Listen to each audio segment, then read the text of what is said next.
Very stirring sights indeed. And now to discuss this further, I'm joined by civil society, or rather civil society organization expert, CAD Peter. CAD, thank you so much for coming on. We appreciate you for doing this with us. Thank you, my pleasure. Good evening. Good evening. Let's get started. How do you see CSOs hold government accountable, whether it's through advocacy, campaigning, and public, awareness campaigns? Can they hold government accountable? Of course, we're holding government accountable, not as much as we want to. And I dare to say that not because of the civil society. We have seen a lot of recklessness from government officials. We have seen a lot of lack of respect for rules of engagement and democratic tenets and a lot of other things. So I think the presence of the civil society have helped to put check in some of the excesses of government. And the fact that we keep demanding, we keep carrying on advocacy, and occasionally we protest on the street if need be. And that has made government to recognize the fact that, look, you cannot run business as usual. There are a set of people that are observing your action and inaction. There are people that are going to speak out. There are people that will call for mass protests, that will call for press statements, press conferences, that will write petition, all of this. So all of this put together means that government know that the CSO are existing, and they know that we're a pressure group and we're people that are people-centered and interested in good governance, accountability, and transparency. Right. I mean, CSOs is holding accountable. There are pressure groups that can hold government accountable, which is very important. But then there's a part of participating, right? So how best can, what are the mechanisms for CSOs to participate, in situations like, policy-making processes or even, public consultations and or better yet, committee hearings?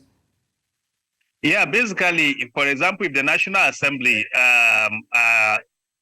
look into possible bills or laws, they usually invite the civil society for public hearing. And even instances where we are not invited, we make ourselves available by submitting our memoranda or submitting our position or requesting for such public hearing. And so that has given us opportunity to be able to engage government. Aside from the National Assembly, we equally pay visit to government officials to discuss government policy and to make suggestions. Remember that Nigeria is a signatory to the Open Government Partnership, which means that it's a co-creation where the CSO and the government need to sit down to discuss issues of citizen engagement, budget, and number of other initiatives. So these are avenues and opportunity we've cashed on to be able to interact with government. And aside from that, there are instances where we have people from the CSOs that have been invited by government to work for them. We use those we go through such kind of individual to say, look, we have concerns, we have issues that we think government need to listen to, and we use that to reach out to government. But again, the media, just like the interview you're granting me now, a number of media organizations do invite us to see for our opinion. We do write articles in newspaper, we do issue press statements. So all of this provide us avenue to reach out to government and to let government know our thoughts about certain government policies or to propose areas where we think government need to intervene. For example, I give you a quick one.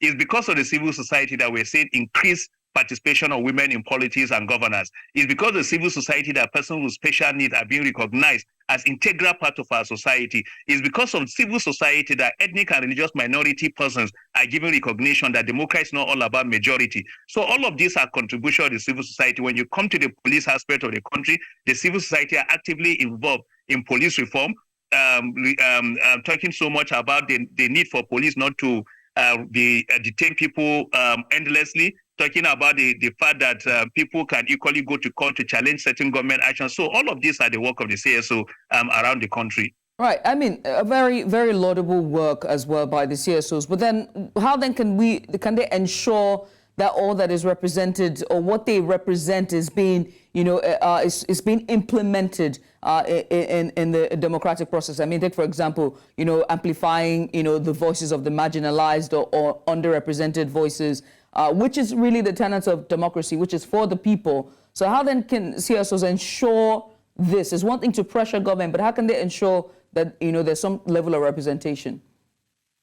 Yeah, it's the continuous advocacy, the continuous engagement and interaction with government, influencing government decision during pre-campaign period, influencing manifesto of political parties, inviting government individuals that are looking for election to share their blueprint with the community and the CSO, ability to influence such. And then at the end of the day, when they win election, we're able to present the document to them to say, look, during your campaign, you promised A, B, C, and D. We're here to follow up with you to ensure full implementation of such promises. I must quickly add, when we talk about CSO, people think CSO are only NGO practitioners. No, the Nigeria Bar Association is a CSO.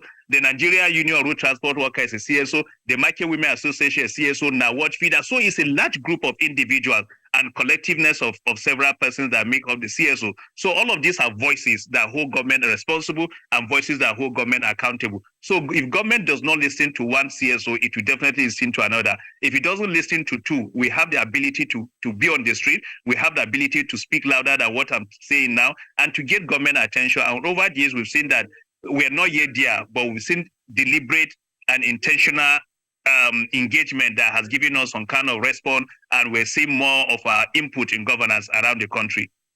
And that's what it is. It's just continually to continue to push ahead and continue to apply as much pressure as possible. Well, Kat, Peter, thank you so much for coming. I appreciate you for doing this with us. Thank you so much for having me, and happy Democracy Day to all of us. Likewise.